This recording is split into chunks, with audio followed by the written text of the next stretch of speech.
Olá, boa noite. Eu sou a doutora Karina Schuller, sou médica, ginecologista obstetra, também mastologista. Sou formada pela Faculdade de Medicina de Campos no ano de 2003. Sou da mesma turma do Charbel, a quem me fez o convite para participar dessa jornada. E eu gostaria de agradecer a presença de todos vocês que estão participando e nos ouvindo, e também agradecer o convite, em que eu fiquei super honrada de estar participando para estar falando aqui com vocês a respeito do tema Covid-19 no eixo materno e infantil, cuidados da gestante puérpera. Então, nós vamos estar conversando um pouquinho sobre esse tema e no final eu vou contar também para vocês a minha experiência como puérpera e diagnosticada com Covid-19 no início de março, bem no início da pandemia aqui no Brasil. Então vamos lá, a minha formação. Eu sou especialista em ginecologia obstetrícia pela Febrasgo, especialista em mastologia pela Sociedade Brasileira de Mastologia, residência médica concluída no Hospital de Servidores do Estado do Rio de Janeiro em ginecologia obstetrícia e também em mastologia. Falar sobre gestação e Covid-19 ainda é um tema onde se tem poucas evidências científicas e poucos estudos a respeito, porém a gente vai estar conversando aqui o que se sabe até hoje, até o momento, né, até a data dessa aula, do dia 2 de julho de 2020, sobre as principais evidências e como estão sendo feitos acompanhamentos tanto da gestante quanto da puérpera durante todo o período de pré-natal e assistência ao parto. Então, não existem evidências de que grávidas sem comorbidade sejam mais suscetíveis à infecção pelo coronavírus e que as pacientes diagnosticadas com Covid-19 sejam mais propensas a desenvolver a forma grave da doença, visto que a maioria das gestantes que são contaminadas, que adquirem o Covid-19, tem apresentado a forma leve da doença, entre 80% e 85% das gestantes. Em abril de 2020, o Ministério da Saúde incluiu as gestantes de alto risco e puérperas até 2 semanas após o parto ao grupo de risco já pré-existente. Essa inclusão se deve às comorbidades que a gestante já apresenta, como diabetes, hipertensão, e ao estado de hipercoagulabilidade que se é verificado no puerpério. As gestantes que apresentarem sintomas gripais, elas devem inicialmente entrar em contato com o obstetra de sua confiança, que está acompanhando o seu pré-natal, e este irá orientar sobre a necessidade de atendimento ambulatorial ou hospitalar, de acordo com os sintomas que a gestante estiver apresentando. Os sinais de alertas da síndrome gripal irão constituir uma febre persistente, a queda do estado geral, taquicardia, falta de ar ou cansaço. Para o diagnóstico, é realizado a coleta do suave nasofaríngeo para a realização do RT-PCR, que deve ser feito entre o terceiro e o sétimo dia dos sintomas. Na suspeita ou na confirmação do Covid-19, a gestante deve proceder ao isolamento domiciliar por 14 dias ou internação hospitalar, de acordo com cada caso e após avaliação inicial através desse contato telefônico com o gestante, o qual irá orientá-la se ela pode continuar em casa, aguardando a evolução, ou se ela já deve logo procurar um hospital para ser avaliada e realizar exames. Aqui nós temos a classificação de acordo com as características clínicas da doença. Então, no Covid-19, nós podemos classificar os quadros como os assintomáticos, que são aqueles que testaram positivo para Covid-19 e que não apresentaram nenhum sintoma. O caso da doença leve, em que a gestante ou o paciente no geral apresenta sintomas semelhantes a de uma gripe comum, com febre, às vezes não muito alta, pode ser em torno de 37,5, 38, tosse, dor no corpo, a perda do olfato, a falta de ar e, na maioria das vezes, sem alterações em tomografia, em trato respiratório inferior. Nesses dois casos, o tratamento ele pode ser a nível ambulatorial, apenas com controle dos sintomas e sendo acompanhado caso tenha algum sinal de complicação da doença que normalmente ocorre após o 7º dia. do início dos sintomas. A doença moderada, ela já é classificada com uma alteração do trato respiratório inferior, onde você mantém uma saturação de oxigênio acima de 93%. O paciente pode apresentar dispneia, pode apresentar uma pneumonia, resultados anormais dos gases sanguíneos, uma febre refratária, uma febre mais alta, em torno de 39 graus, mas a oxigenação ela se mantém superior a 93% na oximetria. Na doença grave, o paciente já apresenta um comprometimento respiratório maior, onde já tem sinais de hipóxia com saturação de oxigênio menor ou igual a 93%. A frequência respiratória também está aumentada e, neste caso, você pode chegar a ter até 50% ou mais de comprometimento pulmonar. Na doença crítica, já seria a pior fase da evolução da doença, o paciente já apresenta insuficiência ou disfunção de múltiplos órgãos, choque e insuficiência respiratória que requer ventilação mecânica. Nesses dois últimos casos, a internação é feita em unidades de terapia intensiva. Na doença moderada, de acordo com cada caso, pode ser feita a internação em próprio quarto, com isolamento hospitalar, ou às vezes também pode ser necessário já a internação em unidade de terapia intensiva. Isso vai depender da avaliação do médico assistente. O tratamento ele é realizado de acordo com o quadro clínico da gestante. Nos casos mais graves e críticos, como eu falei, a internação ela é realizada em unidade de terapia intensiva. O tratamento farmacológico também dependerá dos protocolos locais e normalmente inclui a abordagem multidisciplinar envolvendo, dentre outros profissionais, o obstetra, o infectologista e o intensivista. É importante lembrar que o tratamento não existe um protocolo que vai ser o protocolo fixo para todos os pacientes, igual para todo mundo. O tratamento ele é individualizado, existem aquelas drogas que são usadas com mais frequência durante o tratamento, porém a avaliação é feita de forma individualizada e de acordo com a evolução do quadro clínico da gestante, assim como de todos os pacientes portadores do Covid-19. O momento do parto nas gestantes graves, ele deve ser individualizado, sendo a cesárea de emergência indicada nos casos em que se tem choque séptico, falência orgânica aguda ou sofrimento fetal. E o pré-natal no Covid-19? Como ficam as consultas de pré-natal? O ideal é que você minimize a exposição das gestantes e dos profissionais de saúde. Então, procura-se diminuir o número de consultas na rotina do pré-natal, em especial as consultas presenciais, que podem ser intercaladas com consultas através da telemedicina ou através de contato telefônico.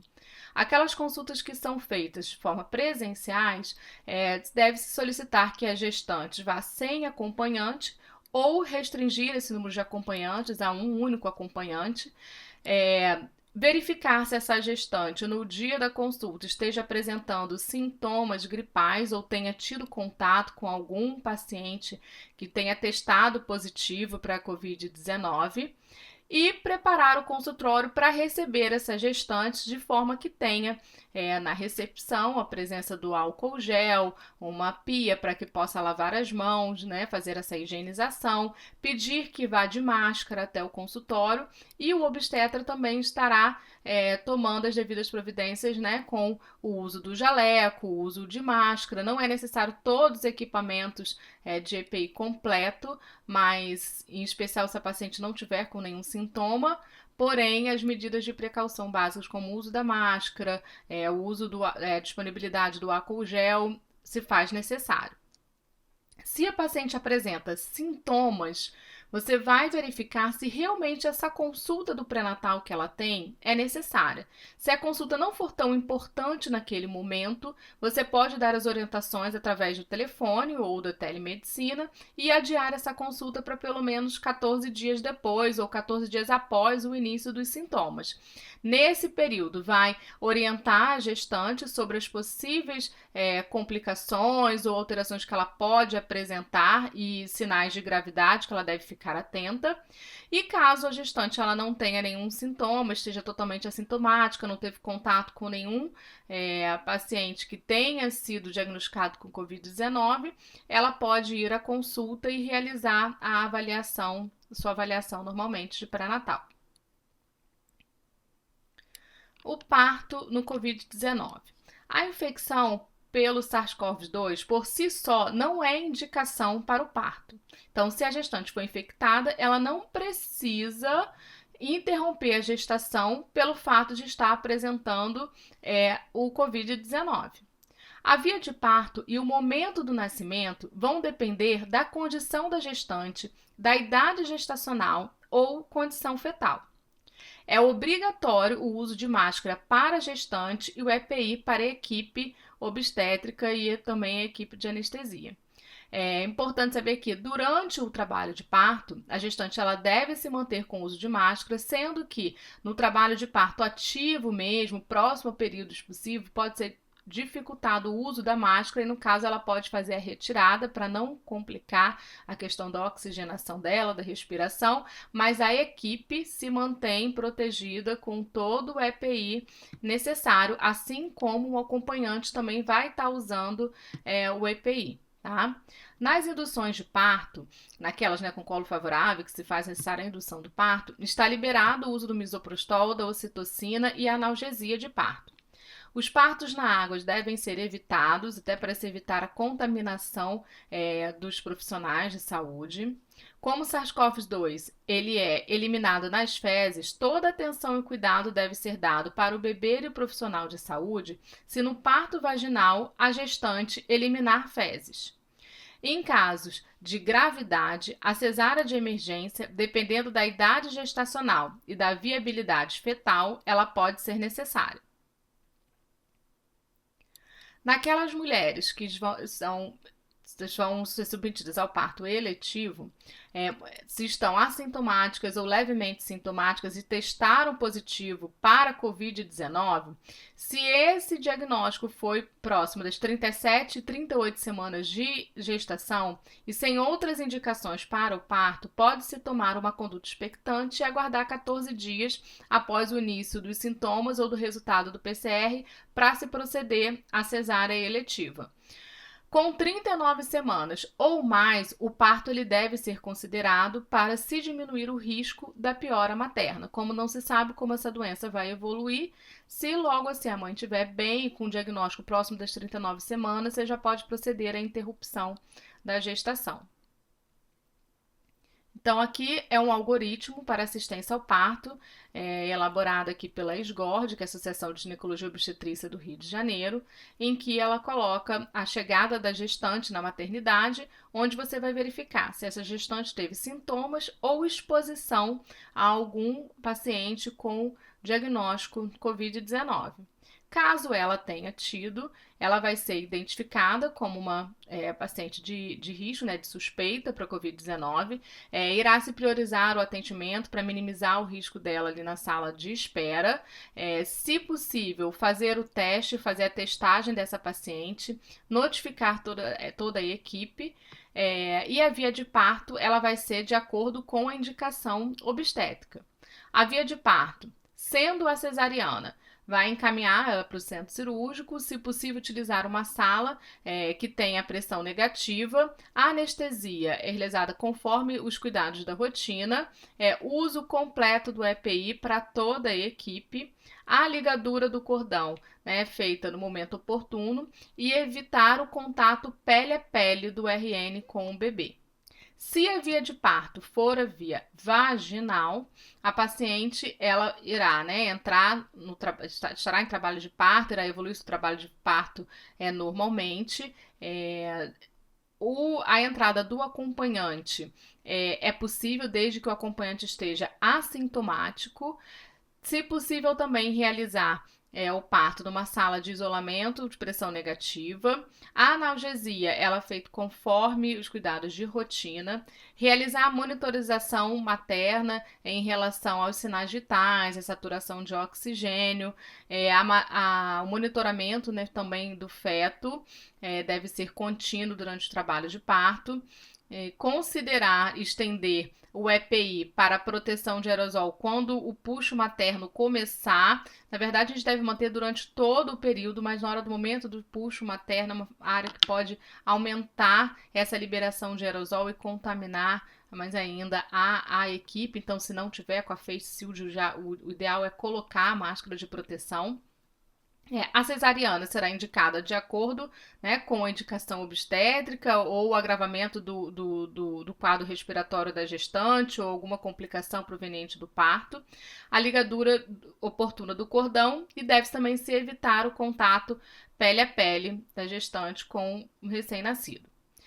Após todas essas preocupações, saindo o resultado da testagem. Se for realmente positivo, você vai rediscutir sobre o aleitamento e tomar todas as precauções relacionadas a isso, a gente vai estar falando isso mais à frente, e a restrição de acompanhante. No caso de testagem negativa, se procede à rotina puerperal normal, mas também há restrição de visitas para reduzir o fluxo de pessoas dentro da maternidade. A assistência na sala de parto. Então, aquela paciente, né, sintomático, que teve contato com alguém que testou positivo para SARS-CoV-2 nos últimos 14 dias, como que vai ser procedida ao clampamento do cordão. No momento oportuno mesmo, vai ser realizado esse clampamento. O contato pele a pele é suspenso. O aleitamento ele só deve ser iniciado após a higiene da mãe e com o uso de máscara. E é permitido apenas um acompanhante e se assintomático, e ele deve estar usando também os equipamentos de proteção. A assistência ao recém-nascido. Se essa parturiente ela tem o diagnóstico de Covid-19, ela está sintomática ou teve contato com alguém, né, com a infecção pelo Covid-19, o recém-nascido ele será secado após o parto, não tendo necessidade da realização do banho. Se em boas condições de vitalidade, ele poderá ir para o alojamento conjunto com os devidos cuidados que devem ser tomados. O teste, se disponível na maternidade, o RN, ele deve ser testado através do suave nasofaríngeo nas primeiras 24 horas. E a separação do RN da mãe, que tem Covid-19, foi proposta para reduzir a contaminação do bebê. Porém, essa conduta, ela ainda é controversa. Não são todas as maternidades que adotam essa conduta. Isso, na verdade, foi sugerido, porém, não foi totalmente determinado que deve se separar a mãe do RN. Existem recomendações que são necessárias para evitar essa contaminação durante o alojamento conjunto, mas é uma coisa que ainda é bem controversa e pode variar em relação a uma maternidade ou outra, em relação à própria mãe, que às vezes pode ficar bem angustiada de saber que está positiva com o neném negativo e como que ela vai proceder com esses cuidados, mas isso ainda não é uma coisa totalmente estabelecida em que se deve se realizar a separação, tá? Até porque você irá prejudicar a questão do primeiro contato da mãe com o bebê, o tempo que precisará ficar isolado, um local ideal para onde esse RN pode ser levado, que também não vai poder ficar junto com outros RNs, né? Porque existe a suspeita, já que ele teve um contato. Então, essa conduta ainda é bem controversa. O que se procede mesmo é o direcionamento do RN para o alojamento conjunto com a mãe. O aleitamento materno. Não há comprovação de transmissão vertical do coronavírus durante a gestação ou através do aleitamento materno. Os benefícios do aleitamento materno superam os riscos do Covid-19. A passagem dos anticorpos através do leite confere uma proteção ao bebê, funcionando como uma verdadeira vacina para o coronavírus. Então, a amamentação, não foi encontrado em nenhum estudo a presença do coronavírus no leite. Portanto, a amamentação ela é recomendada e deve ser orientada, independente da mãe ser assintomática, suspeita ou Covid-19 confirmada. Tá? A amamentação é indicada desde que a mãe esteja em condições satisfatórias de saúde e deseja amamentar. No alojamento conjunto, os cuidados. O alejamento conjunto ele pode ser mantido se a mãe estiver clinicamente estável e o RN é assintomático.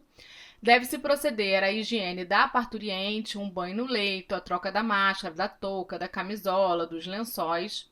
A amamentação, ela deve ser iniciada assim que se proceder essa higiene da mãe. Sempre usar máscaras ao amamentar e lavar as mãos antes e após as mamadas. Dentro do quarto, manter uma distância mínima de 2 metros entre o leito da mãe e o berço do RN. Naqueles quartos em que você não tiver essa possibilidade de manter a distância dos 2 metros, é recomendado que se use algumas barreiras físicas, pode-se proceder à utilização de incubadoras ao invés de berços, ou uso de cortinas que separem a mãe e o recém-nascido. As visitas são restritas durante todo o período de internação. Aquele RN que está em UTI neonatal por outros motivos ou pela própria prematuridade, deve-se estimular o contato pele a pele se a mãe estiver assintomática e não tiver tido contato com nenhuma pessoa com síndrome gripal ou infecção respiratória comprovada por SARS-CoV-2 nos últimos 14 dias. O leite materno ele deve ser retirado e oferecido ao RN. A doação de leite. É contraindicada a doação de leite por mulheres que estiverem com síndrome gripal, infecção confirmada pelo SARS-CoV-2, contato domiciliar de casos com síndrome gripal e contato confirmado de caso de SARS-CoV-2. Em especial porque pelo risco de contaminação do leite durante a manipulação para retirada e armazenamento. Por conta disso, os bancos de leite eles não podem receber o leite que está sendo doado através de uma mãe que estava com Covid-19 ou teve contato com algum paciente, com Covid-19 que esteja com a síndrome gripal. Não é pelo risco da presença do vírus que tenha saído do leite, mas sim pela possível contaminação desse leite depois da retirada dele, ou até mesmo na manipulação para retirada dele e no armazenamento dele. Então a gente vai estar falando aqui até sobre esses cuidados também. Após a alta, como que deve ser esse convívio domiciliar? Deve-se realizar alguns cuidados, se possível, isolamento domiciliar, saindo do quarto, ou de onde tiver, do cômodo que tiver, apenas para amamentar. Lavar sempre as mãos por 20 segundos antes e depois de tocar o bebê, as mãos sempre com sabão, tá? Usar as máscaras, se preocupando sempre em deixar bem coberto nariz e boca.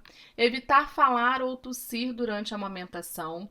Trocar de máscara em caso de tosse, espirro ou a cada mamada, que seria o ideal. Evitar que o bebê toque o rosto da mãe durante o período que ela estiver amamentando, principalmente a área da boca. Usar uma toalha, fralda sobre a roupa ou um avental próprio na hora de segurar o bebê para amamentar. Então, colocar uma toalhinha fralda protegendo o corpo para poder encostar o bebê para amamentação. Ou deixar dentro do próprio quarto do bebê ou de onde estiver amamentando um avental, um jaleco, ou até mesmo um hobby que seja utilizado apenas para esse momento de amamentar e que vai estar limpinho ali para estar usando numa próxima vez. Se possível, utilizar luvas para manipular o bebê.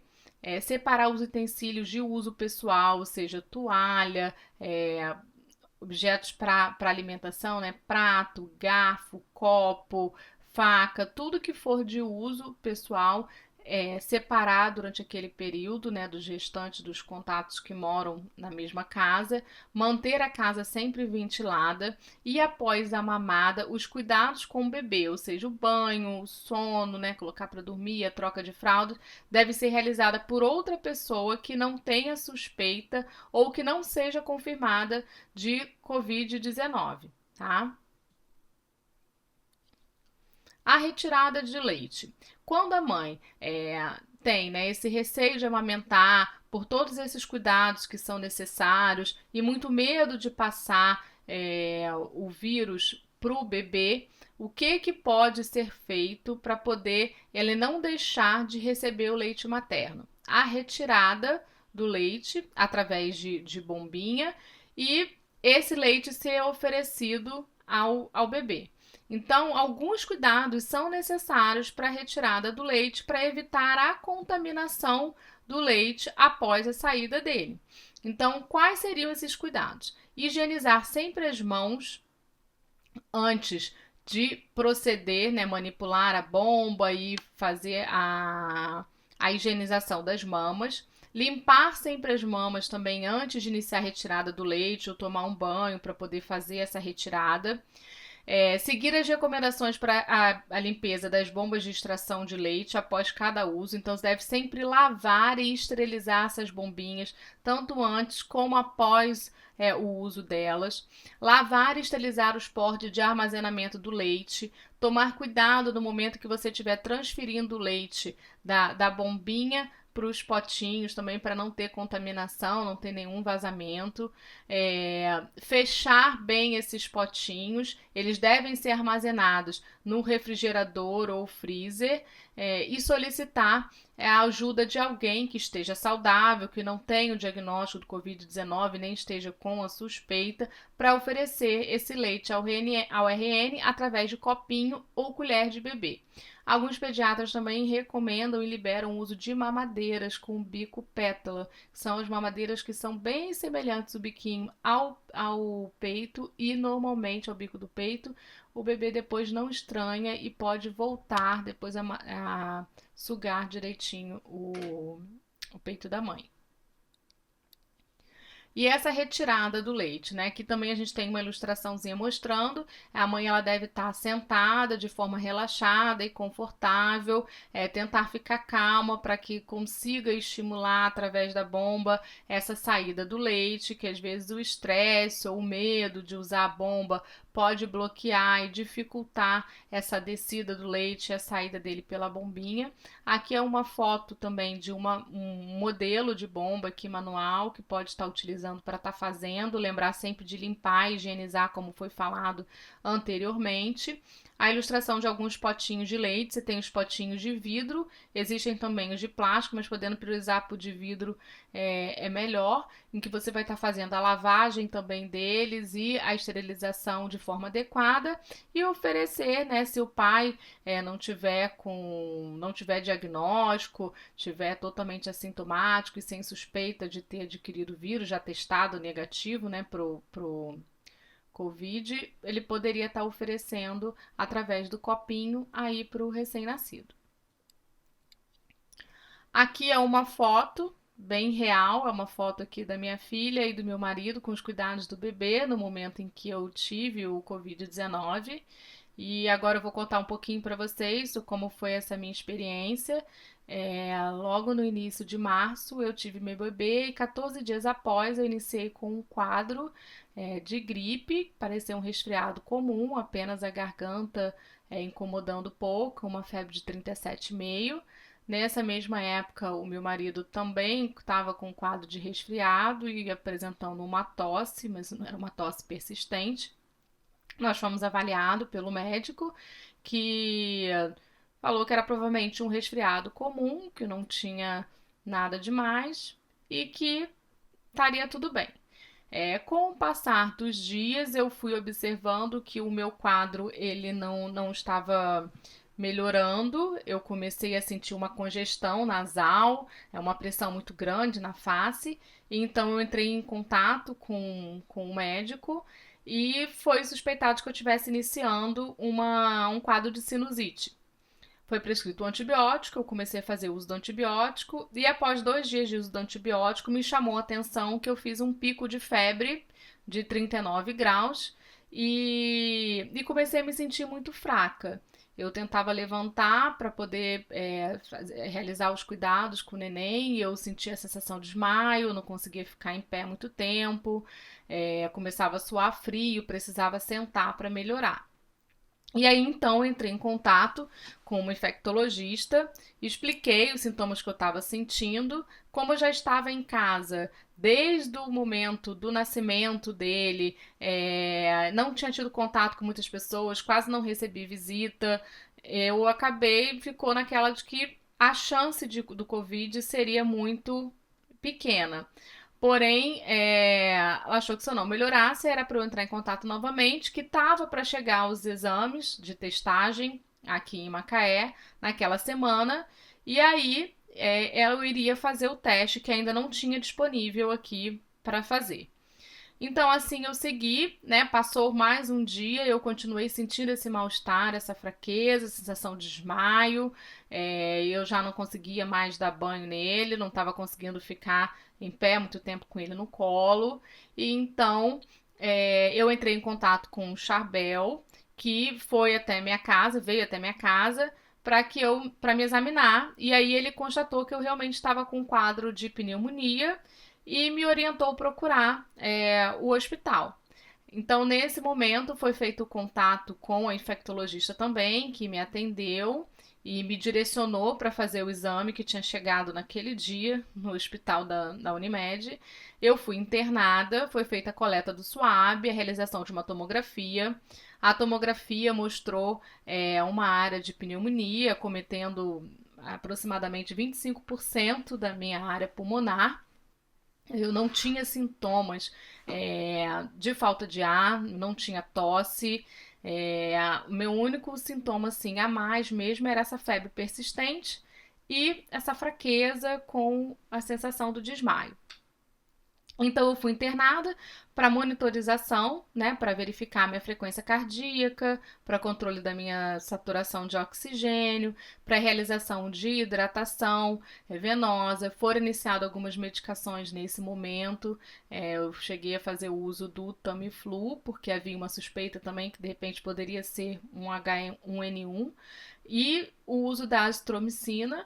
E como a minha evolução foi indo bem, eu não cheguei a precisar fazer uso da cloroquina, não viram a necessidade, que eram as medicações que naquele momento se usavam para o Covid-19. Lembrando que o meu quadro foi logo no início da pandemia, então muita coisa depois chegou a mudar.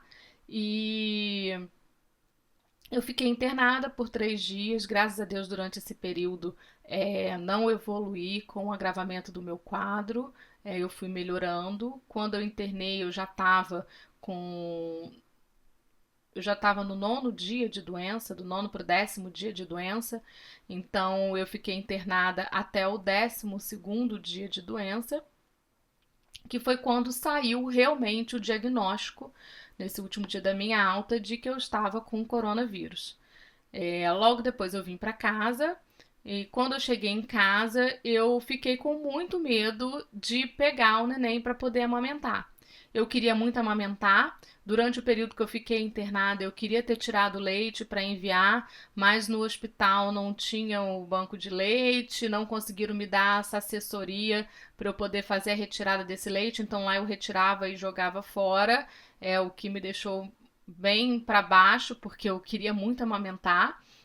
Meu marido ficou com a casa durante todo esse período, só ele e a minha filha, ajudando e tomando todos os cuidados com ele, né? E nesse período ele precisou fazer uso do complemento, porque eu não tinha como enviar o leite. E assim que eu voltei, eu procedi para mais 2 dias de isolamento em casa, que seriam para completar os meus 14 dias. E nesses 2 dias, como eu ainda não sabia se o meu bebê e a minha filha, né, e até mesmo meu marido, também eram positivos pro corona, eu fiquei com muito medo de pegar ele no colo. Então, o que que eu fiz? Eu optei por fazer a retirada do leite e dar para ele. Então eu higienizava a mama, tomava banho antes da retirada do leite, ou quando eu já tinha retirado, já tinha tomado banho, eu pegava e passava um álcool 70 ao redor da mama, na areazinha do bico, manipulava a bombinha através com o uso de luva estéreo. E aí eu pegava a bombinha, fazia a retirada do leite, entregava para o meu marido, ele passava o leite para a Chuquinha e ele ou a minha filha ofertavam o leite para o neném.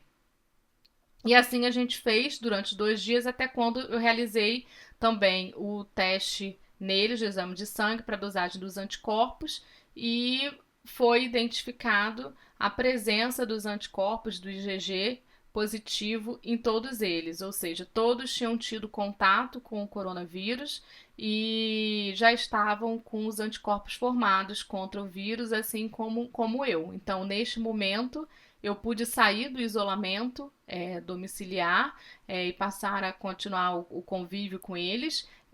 Pude voltar a amamentar, o que era meu desejo desde o início. Então, eu quis registrar muito essa foto depois, porque era uma coisa que eu queria muito amamentar. Graças a Deus eu consegui depois voltar a amamentar. Ele tá no peito até hoje, tá completando 4 meses amanhã e super saudável. Ele e a minha filha não tiveram nenhum sintoma de gripe, de nada, passaram totalmente assintomáticos pelo vírus. A gripe que meu marido teve junto comigo provavelmente foi também a infecção pelo corona, porém, no caso dele, ele não evoluiu, ele melhorou do quadro gripal e eu acabei evoluindo para a forma moderada da doença, mas sem insuficiência respiratória e tive alta 3 dias após a minha internação.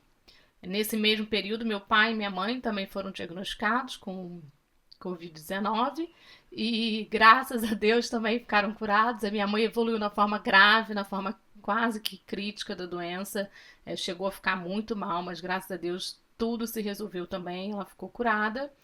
E foi um susto, mas graças a Deus tudo passou. E hoje eu tô aqui podendo dar essa aula para vocês, falando um pouquinho da minha experiência.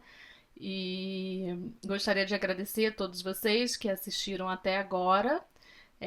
Dizer que tudo vai passar, que tudo vai ficar bem e que, tendo algum diagnóstico na família ou aquele, né, que conhece ou estiver cuidando de alguém com a doença, saber que é, existe como ficar bem, procurar o atendimento assim que iniciar os sintomas, fazer o acompanhamento conforme o médico orientar, que tem tudo para dar certo, né? Muita fé e vamos adiante nessa pandemia. Espero que tenham gostado da aula. Foi um prazer estar aqui participando com vocês. Então, o meu muito obrigado com essa foto linda, em que agora é momento de curtir o puerpério depois de todo esse susto que eu passei. Beijo grande para vocês, boa noite.